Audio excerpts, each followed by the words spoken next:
And they tape these so you can't get them open. I mean, jeez. Well, that's weird, isn't it? It says no COO. Is this labeled wrong? What the heck?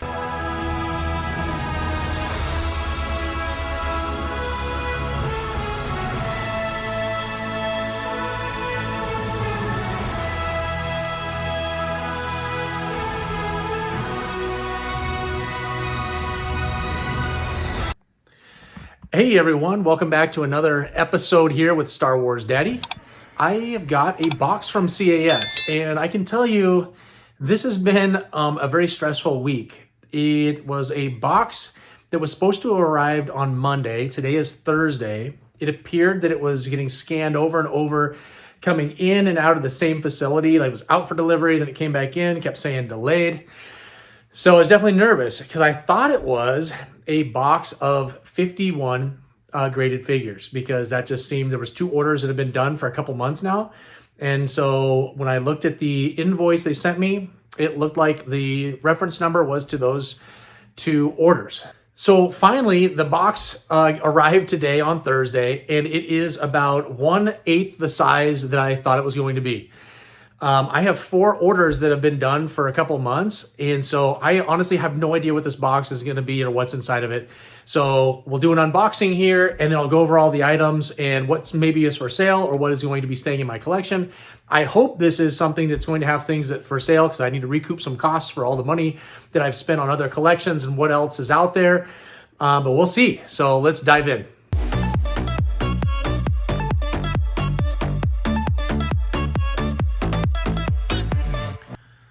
Okay, I have opened the box as you saw. I've pulled out the items, and I'm more confused now than I was before. So I've got 5 items from the oldest order that I had sent in that was completed with CAS. And then they sent 2 items that are from an order of 47 figures that I sent in, which is what I thought I was receiving, just randomly. So you know, when you're going through CAS and you put in an order, it even tells you that they're not going to break up the order. They're going to wait until all those items are done within the order before they'll ship them out to you. But then all of a sudden, they've taken 2 from a different order and chucked it in with this one. I don't know if it's just to make up space because that other order is so big. There's no communication. There's nothing. You just randomly get stuff. It was probably the most frustrating thing in the world. And even when I looked at the invoice, I thought that the reference numbers matched up with that order of 47 and this order of 5. So they were sending all of them together. But obviously that's not the case. Even when I'm looking at it, I still have no idea their rhyme or reason on how they do things. It's super frustrating. My experience with AFA so far, I've sent 1 item in. The communication's very clear. They tell you exactly what they received from you, for what order it came from, that it's been, marked in, it's been inventoried. They send you an invoice. It matches up with the order. Everything is just very seamless and makes sense. So far with CAS, I really am just confused more than not. So let's just, besides all that stuff, I got some pretty incredible items here. Some of them are actually with lower grades, which I'm okay with. It's because the items were just so scarce to get, especially with the accessories, that I wanted to have them documented as graded and in my collection. So here we go. Let's go with the first one. So this is from the order of 47 that they just randomly threw in. And so this is a Rebel soldier here. And we can see it's a graded 85. It is a 2-line COO Hong Kong. Nothing special about this one. This was just a nice figure that I had in there. Figured it was grade worthy, and so I sent it in to be graded, and this will be up for sale on eBay this week. All right, get him out of the way. This other one will also be up for sale.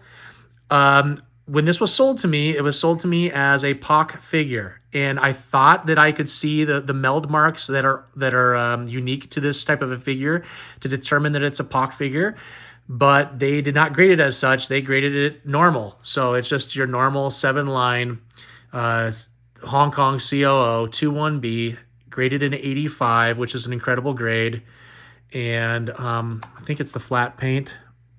semi-metallic blue paint. Not sure if I can get that to pop a little bit. Just a little bit there. So anyways, that's the 2-1B, and he will be up for sale. I wish they'd put his arm in the front. It actually looks a little bit nicer. Usually it can rest right there in the front instead of going back kind of diagonal, but it is what it is. All right, this next one looks like a normal Chewbacca, nothing great, except this is the PBP no COO with a circle on the foot figure, graded 85 plus. And this is going into my collection. I sold one of these maybe a month or two ago because I saw the grade that I got on this one. And so I wanted to make sure that I upgraded it. So this one's going in there. And this Chewbacca is in incredible condition. I don't know if we'll be able to see the little circle on his foot. Probably not, because we got the deal on there. But well, you know what? Let's just take this off because I'm keeping this. So let's take a look at it. Let's see if we can see it. Oh yeah, I see it. So you can see right here is that circle on the foot. And so that is, there's a couple other ones. There's also a floating D version where on the COO, I think that the D is standing all by itself. And so that's another version as well for these PBP figures. But happy to upgrade that one. And I will probably have a giveaway coming up. It's going to try to do a little promo to get some more followers and whatnot. I've got a current PBP, same figure. I think it's graded in 80. I'll have to check, but the acrylic cracked up here on top.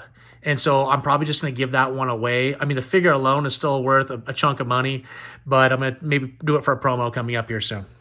All right, here we go. X-Wing Luke, nothing special, right? Missing some of the paint's gone for those emblems on his helmet. But this one here is a PBP, no COO, 2-line figure, graded 70. And I know 70 is not the best, but you can see there's some paint rubs and whatnot. But this has the scarred out COO on his leg right there. You can see the scar that goes on the top part right here. And it's a correct accessory as well. So super hard to get these. I bought this from somebody I think that lived in Germany actually, and took a chance and got these over to me. And I think he's the same person I bought my Toxic Limb Bosk from that I will have in an upcoming video when I go over all my Bosk figures. But yeah, this is an incredible figure. Glad to have it in my collection. I'd already sold off my Hong Kong version a few months ago when I sent this one in for grading. All right, so here we go. This one's going to go in my collection, except for it is mislabeled. So this is a foreign variant from Spain. It has a scarred out COO, so it should be a PBP, except it's been labeled a POC. What's crazy with CAS is I've had multiple items which they wanted to label PBP because that seems to be their go-to. And I explained to them, no, it has the Hong Kong COO. It's the POC figure. And I had a battle with them to get POC on things. Now, when I send them a PBP figure, they mark it a POC. So this has the scarred out COO, which we're going to see here, hopefully. It might be hard to get on this camera, but oh, there we go. We can almost see it, but right here, there is a scar where the Hong Kong would have been. And so, and I know it's a graded 60, but that's because there's this chunk right here in his foot that was gone. And there's a little bit of paint wear here and there, but, besides that little mark on his foot, where the chunk's out, I mean, he's in pretty nice condition overall. He probably was a 75 without that chunk. And so, I knew it was going to be a low grade, but here we go. We got a mislabel. So I'm going to have to send this back in, unfortunately. Unbelievable. All right, now on to a couple of heavy hitters out of Brazil. This is a Chewbacca, and it is your Glassleet Star Wars Chewbacca, no COO, 75 plus. And I knew I was hoping for an 80, but there's a little bit of paint rub on his nose as well as just on the bandolier, just a little bit, And so, the grade is accordingly to that. But with the weapon, this figure is awesome. And I'm glad to add this to my collection. All right, and here is an R2-D2 with the pop-up lightsaber, Class Elite, no COO version. It is a 70, which I'm okay with. I mean, just look at the sticker. You can see that there's some fading to the sticker on it, and I'm just happy that the saber was the correct saber. It was legit. That the figure even got a 70. It's just a hard figure to find, and they're just so expensive. And so I'm just glad that I was able to pick this one up from a seller that I've purchased many items from and get this graded and get it back and into my collection. And it's labeled correctly. I mean, perfect. But yeah, this guy is awesome. And we'll go into my R2 collection, which is not gigantic at this point, but I'm adding to it. So at some point I'll have a video with all my R2s. And yeah, now let's go into a couple items that we had some issues with. Here comes an item. You never want to see these plastic containers with a refused R on them. I knew it was already going to happen because they contacted me at least to let me know that, they give you a chance if they think that there's something wrong with one of the accessories that goes with a foreign variant. They're going to let you know and give you the opportunity to send the correct one in or have it refused, and then you get it back. They give you 50% credit in 30 days. To be able to, purchase something down the road as far as a grading service. But so this one is a PBP. It has a scarred COO. It has the correct blaster, and I'll show you here in a second. And they refused the cape. Now the cape I pulled up on Variant Villain and matched it up. And a lot of these capes look almost identical. Like, it's hard to tell that there's any differences to them, but there's differences to the shape and the corners here, the shape and how this is leveled and where the leveling comes from the top hole and the bottom hole. I matched all those things up to ensure that this was the correct cape, and it matches up perfectly. So again, I'm going to have to just, call them out on not getting it correct. But the weapon is the actual correct weapon for the PBP version. There's a couple little notches that are different, and a circle up here that would be different than all the other ones. There's many different versions of this weapon, but that one was correct. And here is that, hard torso, no COO. Well, it has partial COO, but you can see that it's scarred out right here. And a little bit of yellowing to the torso, but this figure is in incredible condition. There's like zero paint rubs anywhere on him. And so I was expecting like a 75 because of this, the torso deal, but I'll probably just sell this guy. I don't know if I'm going to go try to hunt for the exact same cape. Like, what am I going to do? I have the correct cape, so there's nothing I can really do to fix that situation. So I'll probably just sell this on eBay this week. All right, here's the next one. It is a 1983 released Clipper Darth Vader with a no COO. It was refused because they said that I had the wrong saber. Again, I matched that up with Variant Villain. They're telling me it needs to have the round transition tip. And this one's a flat one. I'll show you that here in a second.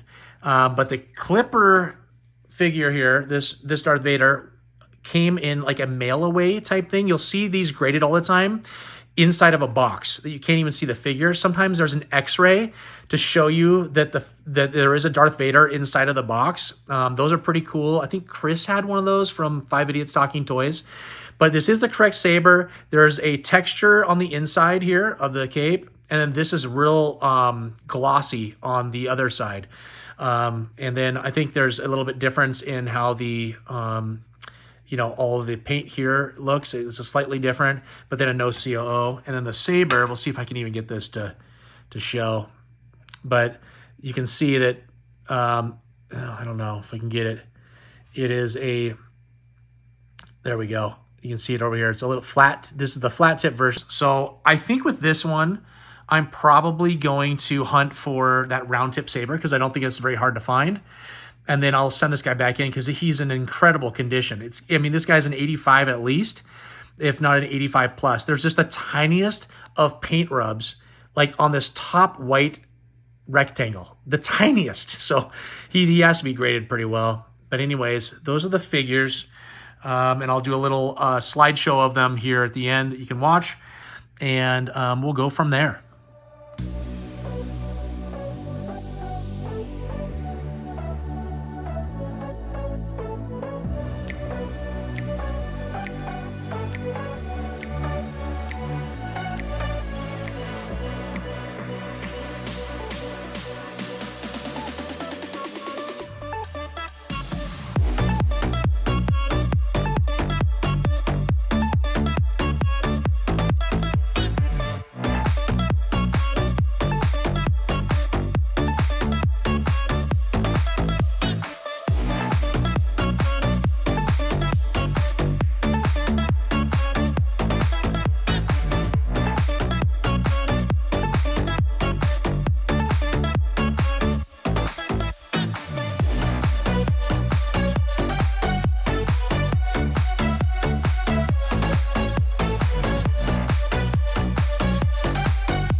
But this is a, it has a no COO for its COO. That doesn't make any sense. Let's start over.